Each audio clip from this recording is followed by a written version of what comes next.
about solving in a project that I worked on for Nova Science in Denmark. The database when I started on the project was only at 6 terabytes, but over the course of a year it grew to about 12 terabytes. That's a huge amount of growth. There's a huge amount of data coming in, a huge amount of load on the database. So it's not just a question of volume, it's also a question of velocity, and we'll even talk about a variety of problems that showed up in our environment. I've been working with PostgreSQL in one form or another since about 1999. So my first Postgres version was 6.5. That was even before it was like quick to recover from a crash. And I've been working with it pretty consistently on a daily basis roughly since about 2007. So been doing a lot of programming in the database as well as programming against the database and database administration. So wide variety of areas I've been involved in. So in this project, we were kind of out on the limits of what people were doing with PostgreSQL in a heavy production environment. If you go to the Postgres website, you'll see something that'll say there are production databases over 4 terabytes, and you'll see something that'll say there are databases of over 32 terabytes. Well, we were running a production database, fairly production at any rate, dealing with a fairly large data set on a very high write load. With a fair bit of semi-structured data. This is not really a typical use case in Postgres. And it's a very different world. I mean, I have been working in databases that were up to 200 gigabytes at the time, and here I'm sitting on a 6 terabyte database, and a query is slow. I'm like, well, how do I figure out which query is slow? We're having performance problems. How do I find out which query is slow, what we do about it, and so forth? And, we're on a 48-core server, and, a lot of the tools I'm used to working with just aren't very relevant in that world. So it was a huge learning experience for me, and what I'm hoping to do here is to provide some sort of takeaways that I think are applicable to more general database environments, rather than just sort of out on the frontier. This is a description of our environment. You see the database there in the middle, PostgreSQL. On one side we have the grid cluster, and this was a scientific computing cluster. It had 1,000 computing nodes running 24 hours a day, 7 days a week, unless we put the system into maintenance mode or tune things down because something was causing a problem with something, which sometimes we would have to do. And then it would also display the information through a web server. The idea was we were building effectively something that researchers would use to determine what proteins they wanted to do physical research on. So this was basically, it's a research assistance tool. So making things very useful for their system is very important. But most of the database load, in fact, almost all the database load was coming off the scientific computing cluster. So, and even at 48 cores, I figured we were at roughly 25% load, pretty much all the time. Sometimes closer to 100%, but on average around 25% load. 7 days a week, 24 hours a day. That means if things continue to double, you only had 2 more years before you need more hardware or something else. So that's and that was a new server. I mean, they put the server in, and that's basically where we started. Now, this is no ordinary environment. You have a server with 3 terabytes of RAM. You have data coming in various different forms. Sometimes it comes in from one source, sometimes it comes in from a public source, sometimes, an internal pipeline. We have multiple different ways we have to process this so that we get everything into the same format at the end so people can use it. A lot of things we expect to work, like explain and analyze, don't do all the things we expect them to in these environments. You run a query, and on explain and analyze, it shows up, 10 times faster than it does when you actually run the query, and you wonder, why even with the instrumentation overhead is explain and analyze beating the actual query time? And, you look at this under the hood and you start to realize, well, what's really going on is we have a bunch of fields we're pulling out that are toasted, that are stored off to the side. And as we're pulling these in, explain and analyze never gets to the point where it has to pull those out of its head of storage. And so, little things like that end up throwing off your troubleshooting. And it becomes really important to have a pretty good sense of how things are working under the hood. So on the cluster, we would use a bunch of different software. I'm just mentioning a couple of these that are important for the perspective of our discussion today. The most important one of these is a program called BLAST, which does searches for similar regions in proteins or genomes or things like that. So BLAST we'll come back to in a few moments. It's a very, very important tool in the bioinformatics area. It allows you to search for one protein similar to another protein, or one gene similar to another gene, or something like that. We'd also be pulling a lot of published documents, things from, say, Apple or other science labs. We have a bunch of custom-written tools that will be running on the cluster, a bunch of off-the-shelf components. I won't be getting into any of those other than Blast. And then, of course, we have jobs that would update our full text search because we aggregate a lot of data and create full text indexes off of them. And so that's basically what we were doing at the time. So now the database itself ends up being quite extraordinary. At the end of the first year, we were at 12 terabytes of data. Our largest index was 700 gigabytes in size. Our largest table was 6 terabytes in size, and that was the one storing the Blast reports. We'll be talking about that in a little more detail later. We had tables with 250 million records for long-term storage, and we had tables with sometimes up to 500 million records that were basically being used as job queues. So this was a different environment, and it has very different profiles when it comes to keeping performance up and keeping things running. So we're not going to talk about these problems today, except in testing. A couple reasons. Most of them were either solved before I got into the project, or else they were things that we just had to live with. I mean, you reboot the server and it takes 7 minutes to configure the memory, and half an hour for the database server to come back up. There's not much you can do about that. Capacity planning just takes longer, and the fact is, anytime you introduce a change to your database logic, it just takes a long time to get things right and performing well. You make a change and things, get slow, and you have to figure out why and fix them. That just becomes part of your routine. Usually the backup problems get solved when you're in the 1 or 2 terabytes range. Onto the major problems that we face. First one are worker queues. So we pipeline all the data, we process it one stage to another, and we store the jobs in a table. Initially, we used this program, or this Perl module called the Schwartz. It's on CPAN. It's a fairly simple module. It's designed to be robust and reliable at the expense of performance. And what we found very quickly was things weren't performing well. We'd go in, we'd look at PT-stat activity, and we would see a lot of queries that were put pretty clearly the Schwartz looking for jobs to run, and taking 5, 10, 20 seconds to come up with a job. Obviously, that's going to kill your performance. And so we built a new solution around this. We solved that problem by moving a lot of logic into the stored procedure. We handled concurrency using advisory locks, and we got much better performance until the problem was hit. Now, these problems are ones which illustrate the sorts of things that happen in this environment, and also how you can go about looking for and solving similar problems, even in small environments. So the first problem is, auto vacuum can't keep up. Even though the stored procedure would take a long time to find queues, jobs to run, it would affect all queues, and you look at PT-stat activity and you see auto vacuum running for 22 hours or something. I see some of you nodding. Evidently, maybe other people have run into problems with auto vacuum having trouble keeping up on a table in which you're deleting from very heavily. Now, one of the key things here to keep in mind is that we're deleting pretty clearly off the head of the or we're deleting either off the head of one index or off random points in another index. And what that would typically mean is that if we're trying to do a deletion off the head of an index, an auto vacuum can't keep up. In Postgres, all of our rows are stored in a table, right? And so the rows are unordered, but the index tells us where the rows are. The index does not tell us whether the row is active, right? So if we have a lot of these deletions going on and auto vacuum is not keeping up, we have to check each of these rows. Is this active? Is this active? Is this active? Is this active? No, it's not. No, it's not. No, it's not. No, it's not. No, it's not. And in some cases, we were having to check millions of rows before finding one that was. So that's a very massive performance problem at that point.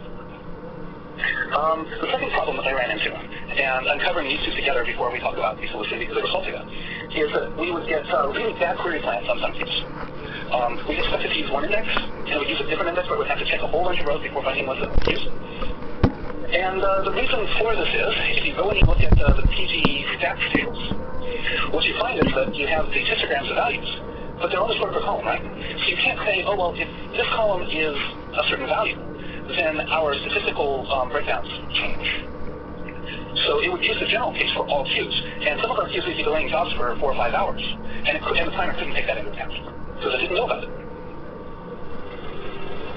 So now let's talk about how we solved both of these problems together, something that actually took us about 6 months. But what we did, first thing we did was we partitioned the job table. Anybody here ever done any work with table partitioning in Postgres? Yes, no? Yes, okay. So what this means is instead of having one table for all our queues, now we had 80 tables. And we had to build some tooling around managing this because, 80 tables is a lot of tables to manage, and, you want to add more tables later. That meant that AutoVacuum could now operate in parallel across each queue. one auto vacuum per queue instead of one auto vacuum across all the queues together. The second thing it meant was that the analysis grabbed statistics per queue, not across the whole set of queues together. That means that our problem with bad query plans just went away. So let's see, have some other problems. The big one is we were selecting from the parent table, and that takes out the access share lock at plan time on every child table. Which means doing database management is a real pain. You have to stop all jobs. You can't just stop some of them, right? And keep in mind, some of our jobs run for 2 weeks. So you can't just need to attempt to turn them off and on, it poses some real problems. So we start by stopping using form and just hitting the underlying partitions directly. The second thing we had was auto vacuum not clearing everything we thought it should clear, and that was because we had jobs running for 2 weeks and open transactions running for 2 weeks. So one thing there is Postgres does not actually have a full open transaction until you do a write. So by reviewing our code and figuring out where the database rows were coming from and deferring those on the jobs that were running for 2 weeks, we could essentially say, okay, well, we don't really have a full database transaction until like the last couple of hours. And that would mean auto vacuum could suddenly clear a whole bunch more data that it couldn't clear before, and performance won't go off. So that was a very, very clear one across those 2 pieces. So we solved those problems, and now we run into a very different problem. At this point, somebody pointed out, hey, look, we sometimes pull things out of the pipeline, and we want to make sure that we are not just sending lots of jobs out that are then going to have to be run again. So when we cancel something, let's make sure that we're logging and failing and doing a database rollback when the job disappears out from under us. Okay? So we start seeing a lot more of these in the logs than we thought, and one of the people on the team says this doesn't sound right. And we spend a lot of time looking at this, and we eventually determine it's a race condition. It's a race condition in our job selection routine, or between our job selection routine and our job deletions. I spent several hours looking through logs, and I finally see that what's happening is a job runs, and then it immediately runs again. And on the second run it fails, because it goes, this is deleted out from under me. So the question is, why are we running this place? So I'll explain the problem, and then I'll explain how we went about finding the problem and fixing it.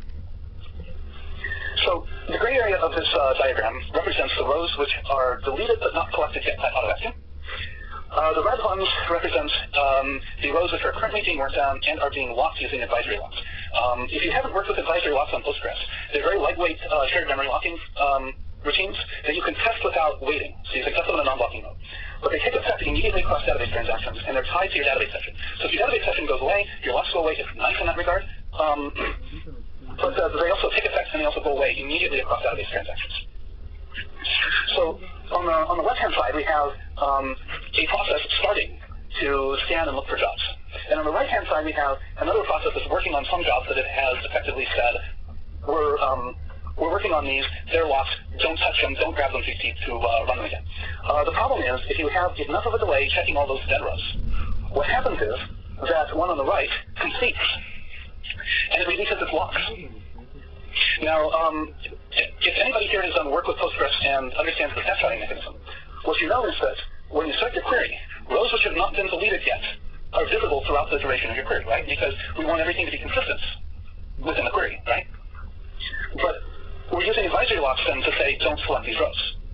So when the advisory locks go away, those rows are still visible in our snapshot, but they're not, but they have been deleted. And now we've gotten rid of the lock saying, don't touch these rows. So now we grab the job and we run it again, and it completes and says, what happened to me? And it dies. So the human side of problem solving in this case was very important because this is a very complicated problem, right? This is not something you just look at and go, oh, yes, I understand it. Because it involves a lot of things happening at different times, and some people will say, well, maybe these jobs really were deleted intentionally. Maybe somebody deleted them out from under it. That could happen, right? So the first thing we did was we got like 3 people together, and we actually sat down and we talked about the problem, and we looked at different possible solutions, and we talked about what we thought was going on, and one of the people on the team, it wasn't even me, said he thought it was rows being visible in the snapshot after they had been deleted, and so we went through and looked at where we thought those were coming from, or where they might be coming from, and we were able to identify a couple of cases where it might happen.